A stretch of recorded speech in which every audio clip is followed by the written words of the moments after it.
Good day, Chamber Cards. Good day, Chamber Cards. Wow na wow talaga ang 2025 para sa ating lahat. The Philippine Billiard Nation. Talaga namang parang Filipino invasion ang World of Billiard ngayon, no? Kung mapapansin nyo sa bawat tournament mga Chamber Cards, ay ang daming entry ng mga Pilipinong gumagaling at nagcha-champion. So kung titingnan nyo, lalo ng Philippine Open, ang daming sumali, ang daming nag-participate at nag-qualify sa top 64, top 32. Ganon din sa Qatar, sa World Pool. Daming Filipino na talagang level up na ang kanilang class o yung category. Ano po? And just recently, no po, meron pong isang Filipino na nanalo. Ito po ay walang iba kundi si Champ Jonas Magpantay. Po, napanalunan niya po yung 10-ball Qatar World Cup Championship. So, congratulations, Champ Jonas Magpantay. And within this year also, yung pong Camuy Las Vegas Open for women, napanalunan po ni Champ Robin Amit. Congratulations po, Champ. And another sa women's po, walang iba kundi si Champ Cheska Centeno, 10-ball Women's World Championship also. At yung Reyes Cup natin na ginanap dito sa Pilipinas, well dominated po ang laro ng Reyes Cup. Kumbaga po talagang wow na wow for 2025. So kudos, thumbs up. And before I forget, World Pool Championship ay napanalunan ng ating birthday celebrant na si Champ Carlo Biado. Yung pong QK sa likod, galing po yan kay Champ Carlo Biado. So dinagdagan ko lang ng sticker. Congratulations to all our champions and future champions din na darating pa.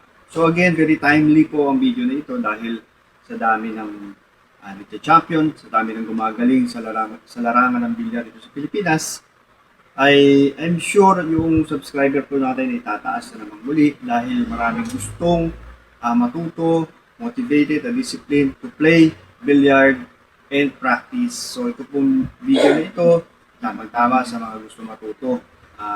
Kaya zero knowledge ka, nag-upisa ka pa lang ng bilyar, ito ang para sa iyo. And I hope makatulong itong video na to from your first hit to your first win and to your first championship. Maraming salamat po sa nakaka-appreciate at natututo. So, and I'm sure in the future ay tuloy-tuloy ang inyong pag-asenso at pagaling sa larangan ng bilyar. So, let's start with the video.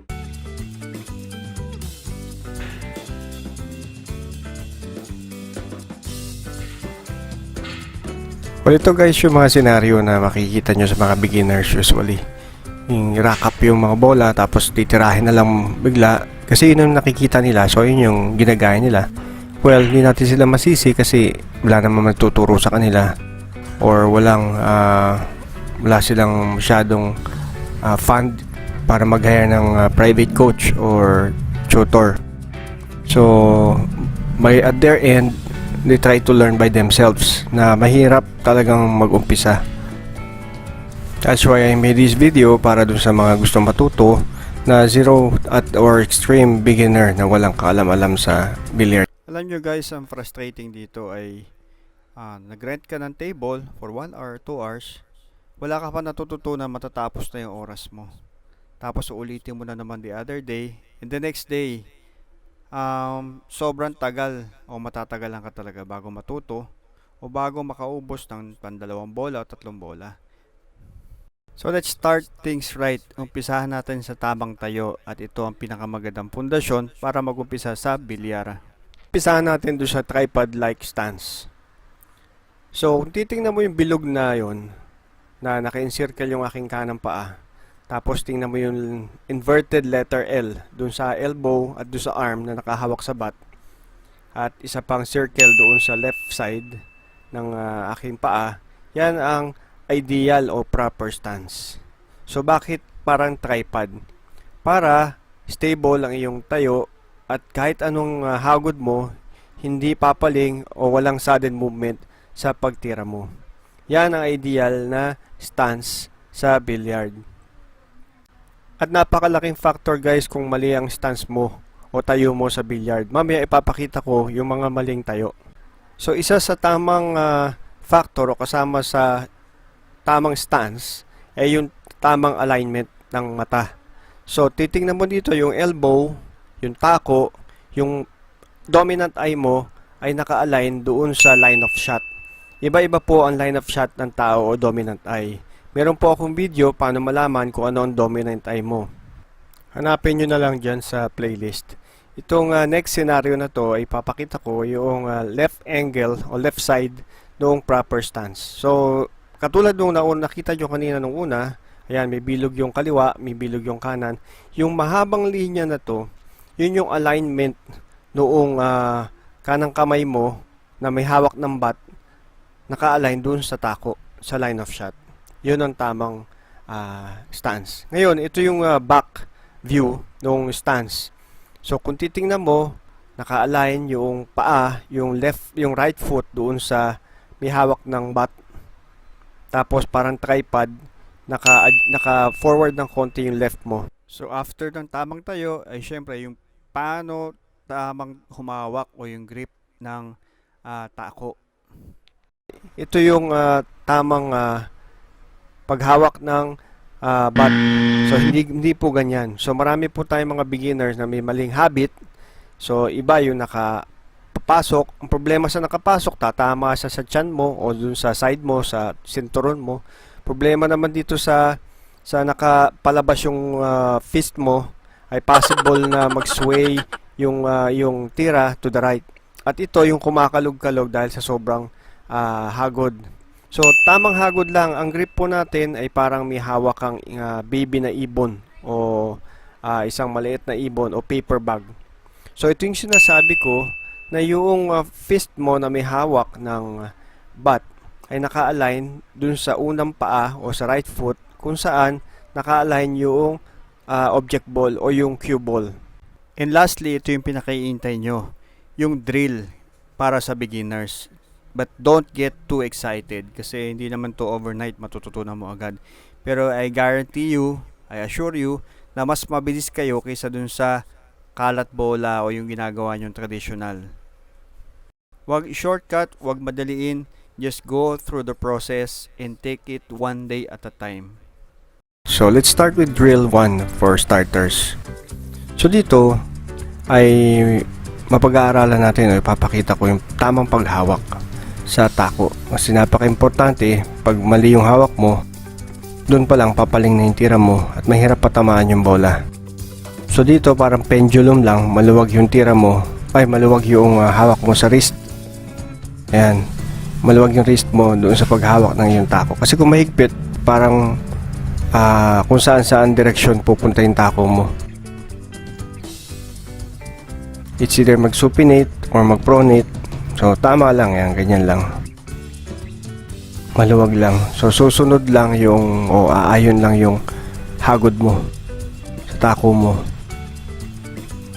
Tapos diretso follow through. Next is yung center ball. So wag muna kayong mag-ambisyon ng mga pectus-pectus na kagaya na nakikita nyo sa ibang players o yung sinasabi ng ibang kalaro nyo na pectusan sa kanan, pectusan sa kaliwa. Pag-aralan nyo muna yung center ball. Ayan. So sa gitna nyo patatamain yung bola. Ito mga susunod na drill, ito yung pag-aaralan nyo kung paano mag-center ball. Nakita nyo yung box na dilaw na yan, yan yung vertical plane kung saan dapat naka-align yung siko mo dyan, yung elbow mo, yung paa mo, at yung tako mo, at yung ulo mo. So try nyo na lang nang wala pang pamato. I-shoot nyo at gamitin nyo yung kaninang na pag-aralan nyo na hagod at yung patama sa gitna ng bola. Yung bridge, walang problema sa bridge. Advice ko, mas maganda yung ganyan open bridge. So huwag kayong maingit doon sa naka-close bridge na maganda ang forma, kundi nyo naman makukuha yung tamang tira. So mag-open bridge muna kayo kasi yun yung pinakamadali. Kasi kita nyo yung patama ng dulo ng tako pag open kaysa yung naka-close. Tsaka na kayo mag-close pag masyado na kayo magaling. So observe nyo rin yung tayo nyo, dapat naka-align yung inyong braso, kamay doon sa paa at yung shoulder nyo, pati ulo nyo. So ganyan lang muna yung first drill natin. So gawin nyo to paulit-ulit hanggat ma-memorize nyo o gumaling kayo sa pagpapatama sa center ball. Ito naman yung kabilang side para makita nyo naman yung stance. Guys, huwag kayong mainip, huwag yung madaliin kasi it will really take time for you to learn. Pero doing this, may edge kayo kaysa doon sa mga kasabayan nyo na ginagawa lang yung traditional sargo tapos shoot lang. So mahihirapan sila o matatagalan sila mag-improve.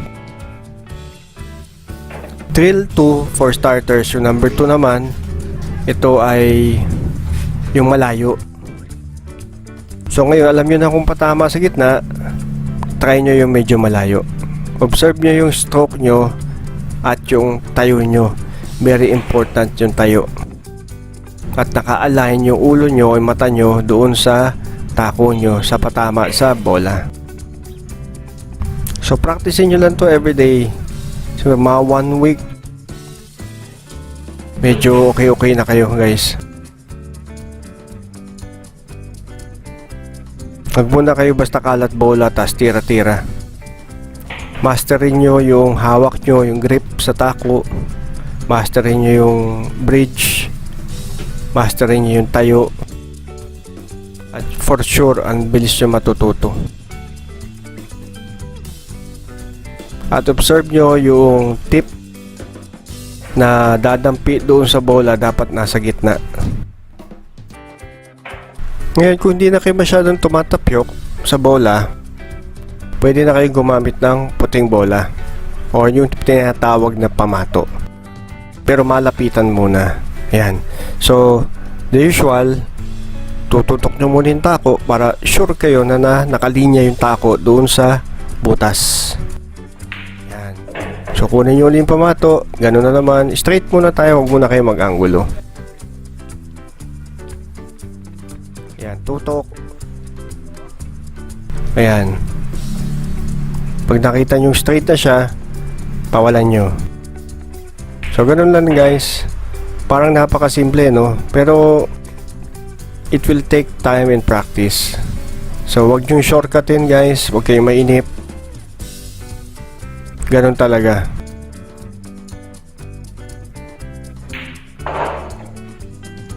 Don't underestimate itong drill na to kasi yung mga nawawalan ng tumbok, ito ang magandang practice din.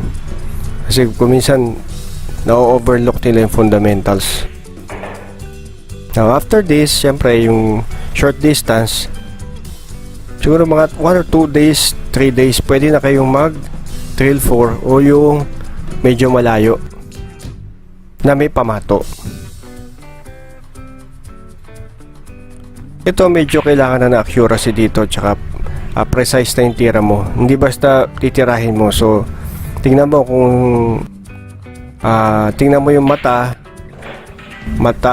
yung mata mo dapat nakatutok doon sa pamato, doon sa object ball, pamato, object ball, pabalik-balik. At yung last na stop ng mata mo dapat doon sa object ball bago mo pawalan yung kamay mo o yung tako mo.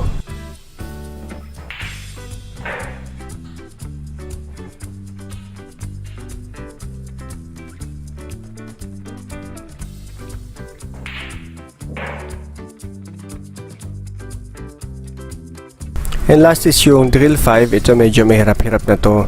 Please do watch o search nyo sa loob ng channel ko yung aiming system para magamit nyo kasi may angulo na po itong titirahin nyo dito. So meron tayong simplest aiming system dyan. So parang na-release ko yun a month ago, 2 months ago.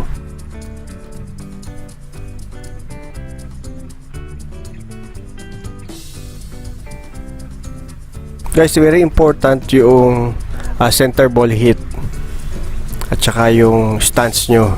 Yun ang una-una yung memorizing, and you will go far in playing billiard. So huwag basta sargo tapos tira, mahihirapan po kayo. Sure ball po yan, mahihirapan o matatagalan kayo matuto pag gano'n ang ginawa nyo. So memorize yung first drill hanggang 4th drill and you're on your own.